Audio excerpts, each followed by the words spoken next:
की पत्नी बड़ी तेज थी, उसने पूर्वजों का पूरा धन अपने पास में रख लिया। श्राद्ध पक्ष में जटा और मठा की कथा का स्मरण होना चाहिए, पितृदोष से मुक्ति होती है। जटा की पत्नी बड़ी तेज थी, अपने पूर्वजों का धन पूरा रख लिया। एक दिन जटा की पत्नी ने जटा से कहा, मठा की पत्नी बड़ी तेज थी और मठा की पत्नी ने सब कुछ अपने पास में रख लिया। एक दिन मठा की पत्नी ने अपने पति मठा से कहा, सुनो स्वामी, एक काम करो। मठा ने पूछा, क्या? अब तुम्हारे भाई का तो कोई रोल रहा नहीं है, सब कुछ अपने पास आ गया है, क्यों फालतू का खर्चा करते हो, इसको घर में रख लो, अलग करो। मठा ने आज जटा को बुलाया, जटा सुनो, अब हम तुम्हारे साथ नहीं रहते, जाओ, कोई बात नहीं, देख लिया संसार, हिस्सा तो दो, काय की प्रॉपर्टी, तूने माँ बाप की सेवा करी, भैया सेवा तुमने नहीं करी ना, कौन ने करी? तो भाई का हिस्सा तो होना चाहिए, नहीं दिया, धक्का मार कर निकाल।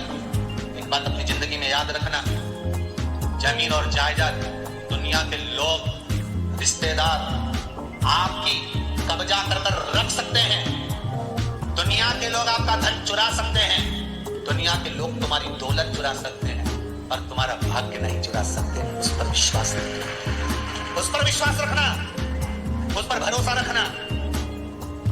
ले ले जमीन, ले ले, तुम कितना लेगा, कितनी रजिस्ट्री कराएगा, कितना पैसा इकट्ठा करेगा, कर ले, ले जा, आगे ले जा सकता है, किस्मत ले जा सकता है नहीं। उस पर विश्वास रखना कि ये ले गया, ले जान दो, पर तू है ना मेरे साथ, क्या करेंगे? रख लिया मठा ने, जटा को नहीं किया। जटा की पत्नी रोती हुई कहती है, स्वामी चलो, छोटा सा झोपड़ा, 2 आम का पेड़ था, एक आम के पेड़ से एक आम का पेड़ पे एक बांस बांधा, उसके दूसरी 2 लकड़ियां लगाते, उस आम के बीच में दोनों झोपड़ा बनाकर पितृ पक्ष श्राद्ध आ गया। मठा की पत्नी ने बोला, सुनो, हमारे रिश्तेदार तो हमारे आने ही छोड़ दिए। रिश्तेदार आना तब छोड़ते हैं जब तुम्हारे भीतर अहंकार बहुत बढ़ जाता है, और कोई देखने नहीं आए तो क्या का मतलब? एक काम करो, तुम्हारे पिताजी का श्राद्ध आ रहा है, तुम्हारे दादाजी का श्राद्ध आ रहा है, श्राद्ध पक्ष आ रहे हैं, 16 दिन श्राद्ध के, एक दिन ऐसा कर लो, सारे रिश्तेदारों को बुला लो श्राद्ध में, पंडित जी के भी बुला। सुनो, अपन श्राद्ध करते हैं, सारा रिश्तेदार आएगा तो अपना मकान देख के सजाएगा, श्राद्ध करा, ठीक है, खीर बन पाई, पूड़ी बन पाई,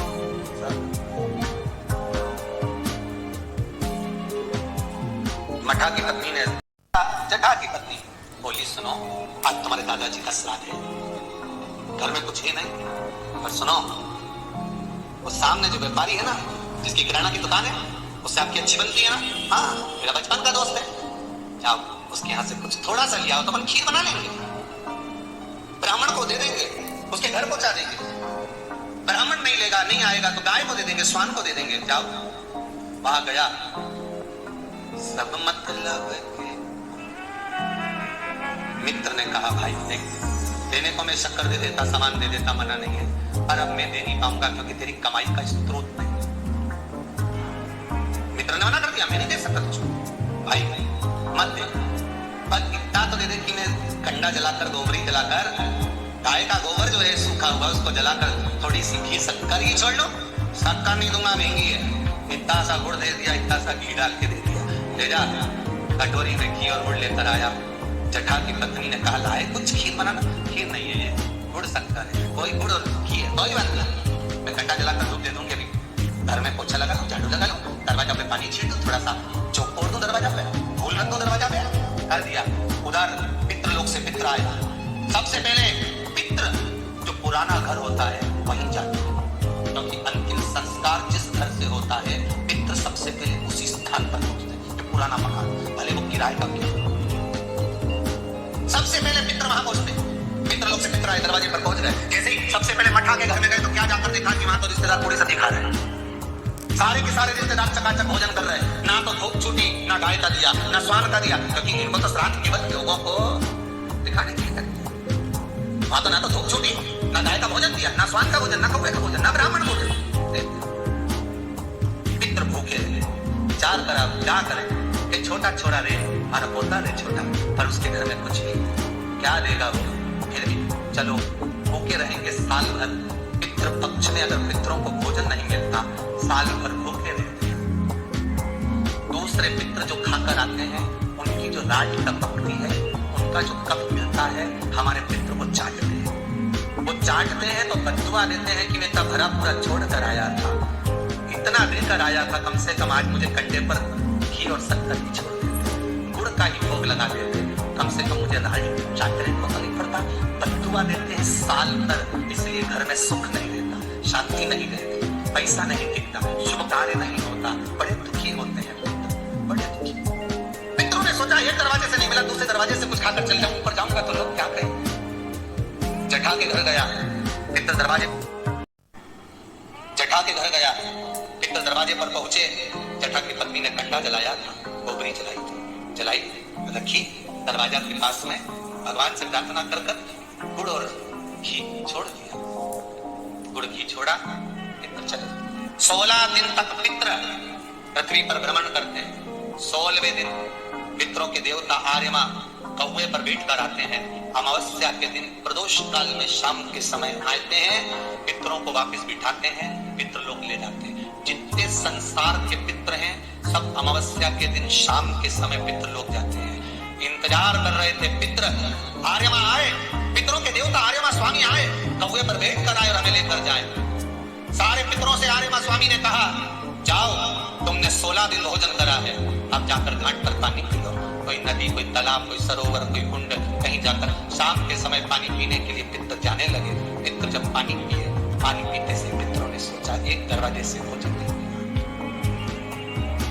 उसके यहाँ भोजन मिला जिसके यहाँ कुछ नहीं था। पितरों ने विचार करा, आर्यमा स्वामी को आने में देरी है, आज अमावस्या है, घर के लोग दीप लगाएं, उससे पहले एक बार उसके घर हो जाऊं जिस घर से दीपक आ रहा है, घाट पे लगने के लिए, नदी के तट पर, तालाब पर, सरोवर पर, कुएं पर दिया लगने शाम को आएगा, उससे पहले मैं उसके घर हो जाऊं। और पितर घर पर जाकर क्या देखे, बच्चे भूखे थे, माँ से भोजन मांग रहे थे, माँ 5 दिन से अन्न नहीं खाया, दे देना माँ। माँ कहती है नहीं माँ, फिर कंडा जलाकर तूने ये घी और गुड़ कहाँ से ला कर दिया? बेटा पितरों के लिए लाई थी, माँ कर रही थी, हमारे लिए नहीं। एक काम करो, मैंने हंडी रख दी है, एक बर्तन रख दिया, भगोनी रख दी, उसको प्लेट से ढक दिया, उसमें भोजन रखा है, मैं 2 दिन बाद दे दूंगी। बेटों ने जाकर देखा तो उसमें भोजन नहीं था। माँ तो रोज तो वो भगोना दिखाती है, पात्र दिखाती है और कहती है भोजन मिलेगा। 3 दिन हो गए माँ, 5 दिन हो गए, नहीं मिला माँ, और 2 दिन का बोलती है, वही बात नहीं। पितर वापिस आए, दरवाजे से लौट कर वापिस घाट पर आए, घर का बेटा दिया जलाने के लिए आया नदी के तट पर। पितर आचमन कर रहे थे पानी का। शाम के समय पर आर्यमा स्वामी ने पूछा, बोलो पितरों, तुम्हारे भोजन करने के बाद किसके घर में क्या देना है बता दीजिए। आर्यमा स्वामी ने पूछा तो पितर कहते हैं, जठा के घर में खाने के लिए नहीं है, उसको वर दे दो, दूध और नहा दूधे फले, खूब उन्नति करे, वर प्रदान कर दो। जठा के घर में दूध और नहा दूधे फले। जैसे ही बेटे ने दिया जलाया घाट पर, वहां पर खुशियों का दीप जल गया, आनंद का दीप जल गया, सारा सुख मठा धीरे धीरे दिल दिल दिल दिल घटने लगा, जठा दिल दिल बढ़ने लगा। ये पितरों की कृपा। मेरा सबसे निवेदन है, अमावस्या के दिन शाम के समय प्रदोष काल में नदी के तट पर जाओ, कुएं के तट पर जाओ, बावड़ी पर, तालाब